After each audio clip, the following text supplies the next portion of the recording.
Hey viewers, I read a really interesting article this morning about a man in New York named Dan Rochkind, who basically said he had dated a whole bunch of young, blonde, hot models and discovered that they were vapid, flighty, and stupid or something. And that now he's decided he's only going to date moderately attractive women who are far better. It was, at first I found it very funny, but then I realized that this viewpoint that really attractive women are bad, are flighty and stupid and annoying, like all really attractive women are like this, is a view that a lot of men have, and that's a really sad thing. And at the root of it all are 4 myths about highly attractive women that men have that I'd like to bust today. Number 4 is such a massive one that it impacts not just men, but men and women and biases of all shapes and sizes, so stay tuned for that. The first myth is this idea that all hot, attractive women are exactly the same. You know, like ridiculously attractive women are this species of animal, like Homo Superhot, you know, and you know, they have a behavior that they're all the same, and that's nuts.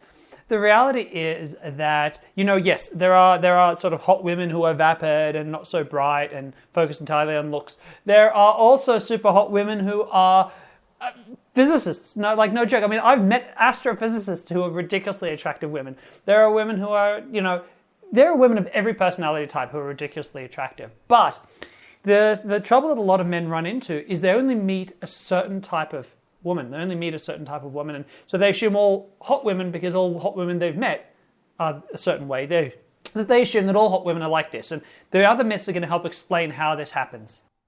The second myth is this notion that super hot women are really confident, and they're really confident because they're attractive.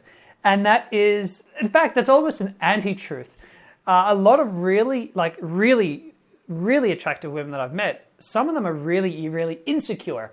And they're insecure because of the lessons they've learned growing up as attractive women. Let me explain. Imagine that you're a really attractive young girl, and everyone starts telling you your value as a human being is because you're hot. Guys tell you you're hot, that's why they like you. You know, it comes up over and over again that you're attractive and that's why you're great. We also live in a society, however, that says to women, you are never attractive enough. Especially women who get involved in modeling and the beauty industry. It's a whole world of, if you don't wear makeup, you're not good enough. If you're not tall enough, you're not good enough. If your hair isn't soft enough, you're not good enough. If you're not skinny enough, you're not good enough. It's this whole world of telling you you're not good enough unless, and women who are highly attractive tend to cop it the most. And what's worse is if you're an attractive woman who's also highly intelligent, you actually go through life in some ways struggling to get people to look beyond your attractiveness and see that you have other really amazing qualities as well. And this can really hurt self-esteem. So no, I do not believe that attractive women or men are necessarily more attractive than less attractive men and women. So I believe that's completely wrong. The third myth, and I hear this one a lot, is men believing that really attractive women get approached all the time by men. And it's actually a little bit misleading. You see, men and women, actually, human beings, we will usually shoot for anything, men, women, job opportunities, that we see as being a little bit above what we probably can get or what we probably can deserve, but we will usually not reach too far. So women who are above average attractiveness get approached all the time because men think, hey, she's pretty cute, maybe I've got a chance.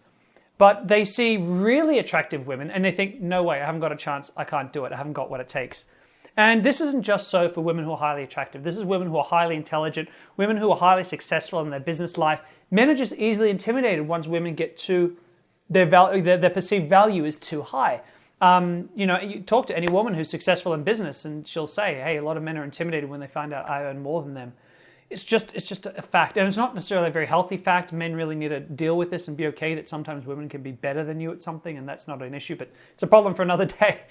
But the fact remains that women who are above average attractiveness get approached a lot more often than women who are really like just seen as culturally being the most attractive, because men are just too intimidated. Myth number 4 is really huge, and it actually explains why not just men, but men and women can often fall into this trap of thinking, every man or woman I've dated is like this, so every man or woman in the world must be like this. This is what all guys are like. All guys are like this. All guys are like, women are like this. We hear this a lot. And it's because of myth number 4, and there's 2 parts, so I will split it into 2 parts. 4A, if you will, is the notion that we actually attract to ourselves a complete mirror image of what's going on internally. So you take a man like Dan Rochkind, for example, who, by his own description, is just focused on blonde, attractive models. So that tells you a little bit about what's going on internally for him. And then it's little wonder that he meets women who are flighty and vapid, and because that's what that mindset is just being reflected, right? He's got flighty, vapid needs in women, and they're the women he's meeting, so little wonder every woman he meets is like that. Right, so he's just hitting on the hot ones, you see. By doing this, he focuses A, on really hot women, and then B, the hot women that he does attract are the vapid, flighty ones, because that's a reflection of what's going on for him internally. And then he thinks, wow, all hot women are like this. But it happens to all of us. No matter what type of men or women we go for, we end up as a reflection of what's happening internally. So that's 4A. And 4B, and this applies very much to Dan Rochkind, is that women who are confident, intelligent, have a lot going for them, other than their looks, they may be attractive as well, but women who just generally have a lot going for them, they have high demands in the kind of man that they'd want to date. And women like this will smell Dan coming from a mile away, and they won't get anywhere near him.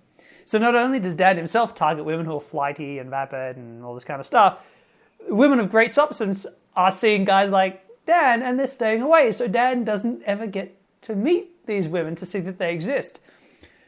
And this is really at the crux of it all, because many men, we don't realize how much what we're going through internally is impacting the women that we see. And so we can easily assume all women are like this, and that's just not true. There are amazing women in this world, and if we're not feeling amazing internally, we'll just never get the chance to meet them. So yes, I will be honest, of course, there are really hot women who are vapid and flighty and stupid, and just like there are really unattractive women who are vapid and flighty and stupid, and there are attractive and unattractive men who are vapid and flighty and stupid, right? This is just a certain type of person that does exist in our world.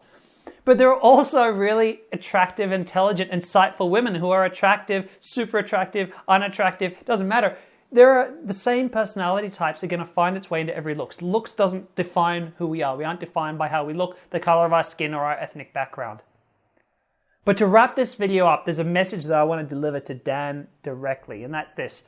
Buddy, I'm not picking on you. I am not one to speak. Every man and woman has to go through this journey of maturing, of growing up and discovering things about ourselves in the world and judging people and then learning we shouldn't have judged them. And this is a part of growing up. You're not different. I work with lots of men going through similar situations to yourself.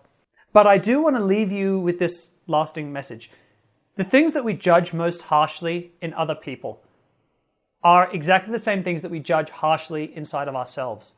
And so when you are getting upset that a lot of the women you're meeting are vapid and flighty and annoying, and it means that there's an aspect of that inside of you and you hate that it's there and you try to pretend that it's not. And until you look inside and deal with those demons, you're always going to struggle to be happy in relationships. And I can see in the article that, you've started a new relationship with a new woman who looks amazing. And I wish you all the best, but I truly believe you need to work on some of this stuff before this relationship will be as incredible as you hope it can. So to my viewers, thank you so much for watching. Let me know what you think in the comments below. Be sure to subscribe to my channel, and I can't wait to see you in my future videos. Take care.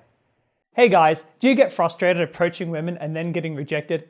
I'd like to invite you to my free 12-video training series where I'm going to show you how to make such an amazing first impression before you even say a word that rejection will soon become a thing of the past. See that button down there?